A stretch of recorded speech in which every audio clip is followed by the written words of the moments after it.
Hello everyone, myself Dr. Ruchi Bhardwaj. I'm an Ayurveda practitioner, specialist in women health and disorders. So आज का जो मेरा topic है वो बहुत इम्पोर्टेंट है।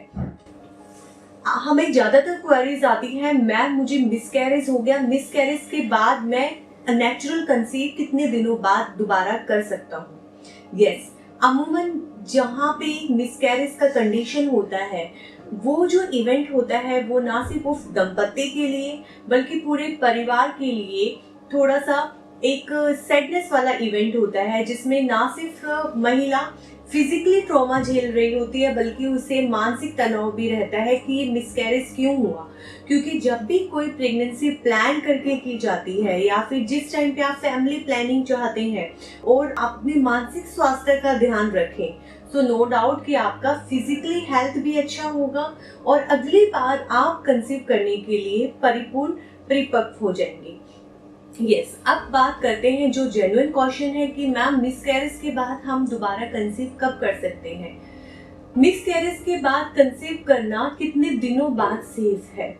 थर्ड, कि मिसकैरेज के बाद हमारा यूट्रस और हमारी जनरल हेल्थ कब नॉर्मल हो जाएगी।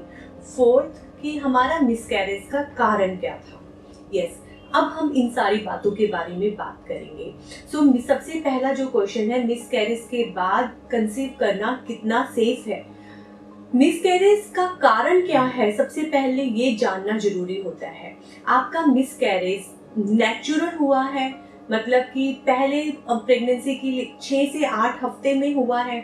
जो मिसकैरेज जनरली प्रेगनेंसी के 6 से 8 हफ्ते के अंदर होता है वो अच्छे से ना बनने की वजह से, यानी कि एबनॉर्मल तरीके से बनने की वजह से जनरली वो मिसकैरेज होता है। और आपका जो मिसकैरेज हुआ है उसमें वो नेचुरल कंप्लीटली अपने आप मिसकैरेज हो गया या डॉक्टर ने उसके बाद कोई मेडिसिन आपको दी है या फिर डीएनसी हुई है, इसके ऊपर भी डिपेंड करना है कि आपने कितने दिनों बाद दोबारा कंसीव करना है। थर्ड, कि आपका मिसकैरेज 2 से ज्यादा बार तो नहीं हुआ। अब बात करते हैं कि मिसकैरेज का कारण। अगर हम आयुर्वेद की भाषा में बात करें तो मिसकैरेज बॉडी में कहीं ना कहीं हमारी बॉडी में पित्त का लेवल, यानी कि पित्त जब हमारी बॉडी में वात पित्त कफ 3 सपोर्टिव जो पिलर्स हैं उसमें पित्त का लेवल कहीं ना कहीं इम्बैलेंस होता है, तो उसकी वजह से मिसकैरेज जैसी कंडीशन होती है।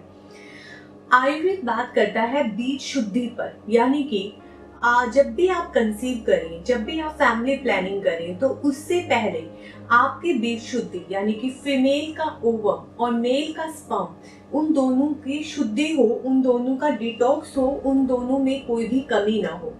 उसके बाद बात करता है आयुर्वेद की जो प्रेगनेंसी के लिए फेवरेबल माहौल है, यानी कि क्षेत्र, यानी कि महिला का बच्चादानी यूट्रस, उसके बारे में, जहाँ पे बच्चे को चिपकना है, जहाँ पे भ्रूण को चिपकना है, जहाँ पे उसका ग्रोथ होना है, जहाँ से उसे ग्रोथ मिलना है, उसके ऊपर कि वो सही है, उसकी बनावट में तो कोई खराबी नहीं, उसके अंदर कोई झिल्ली कोई और जाला तो नहीं, तो उन सारी चीजों के ऊपर बात होती है। जैसे कि मिसकैरेज के कारण में मैं आपको एक एग्जांपल देती हूँ।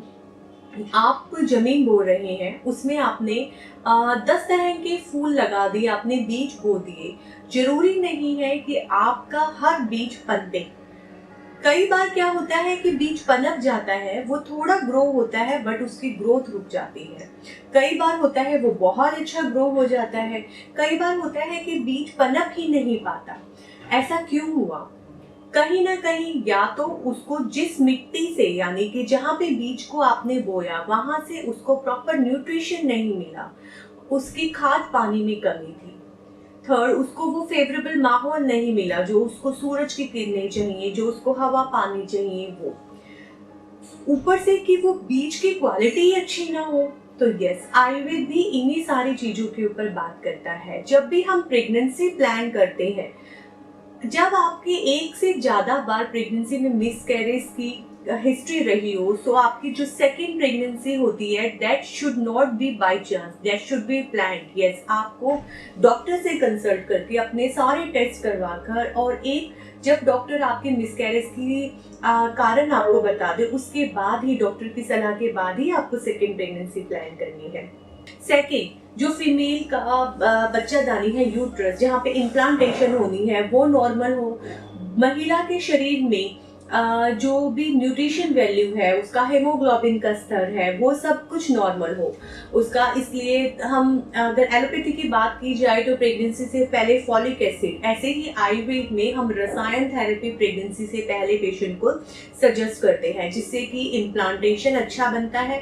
महिला के अंदर, गर्भाशय के अंदर, बच्चादानी के अंदर कोई कमी या कोई एबनॉर्मलिटी नहीं रहती है, यानी कि उसकी गर्भाशय की लाइनिंग अच्छी बनती है जहाँ पे बच्चे को भ्रूण को चिपकना है। तो इसमें क्या रहता है कि पहले हम 1 महीना वेट करते हैं जब बॉडी में HCG बीटा HCG लेवल कम हो जाए और आपकी बॉडी में एस्ट्रोजन लेवल और सारे हार्मोन्स का स्तर नॉर्मल हो जाए, तो ही हम पेशेंट का अल्ट्रासाउंड करवाकर कि कोई पिछले मिसकैरेज का टिश्यू तो नहीं रह गया है, वो सब हम देखकर पेशेंट को गाइड करते हैं कि अब आप नेचुरल कंसीव कर सकते हो, दोबारा ट्राई कर सकते हो।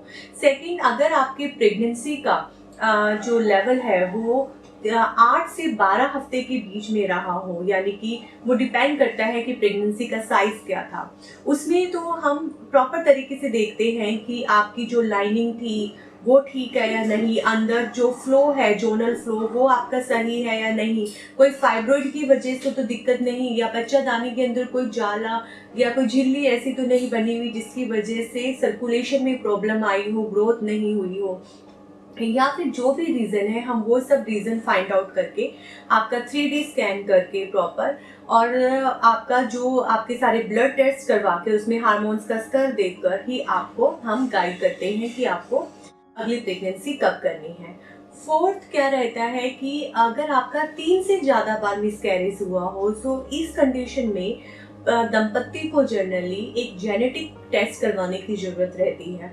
तो उनकी एक जेनेटिक काउंसलिंग कर उनको समझाकर उनको जेनेटिक टेस्ट के लिए एडवाइस किया जाता है। उसके बाद ही जब उनकी रिपोर्ट्स आ जाती है, उनको नेक्स्ट प्रेगनेंसी के बारे में गाइड किया जाता है। अगर आपके किसी भी रिलेटिव, फ्रेंड या आपको हैबिचुअल अबॉर्शंस या एक बार मिसकैरेज हुआ और आप कंफ्यूजन में हैं कि हमें कब और कैसे अपना दोबारा बेबी प्लान करना है या कब सेकंड प्रेगनेंसी प्लान करना सेफ है, तो आप उनसे ये वीडियो जरूर शेयर कीजिए। जी हाँ, हम नेचुरल तरीके से आयुर्वेद में मिसकैरेज के बाद पेशेंट की बॉडी को प्रिपेयर करते हैं कि वो सेकंड प्रेगनेंसी के लिए कब प्रिपेयर हो, और उनको प्रॉपर गाइड किया जाता है कि किस वजह से उनका मिसकैरेज हुआ है, और उनकी बॉडी को डिटॉक्स करके हम प्रिपेयर करते हैं। सो अगर इनमें से कोई भी कारण रहा है जिसकी वजह से आपको प्रेगनेंसी नहीं ठहरी है, तो आप हमसे दिए गए नंबर पे कांटेक्ट कीजिए। धन्यवाद।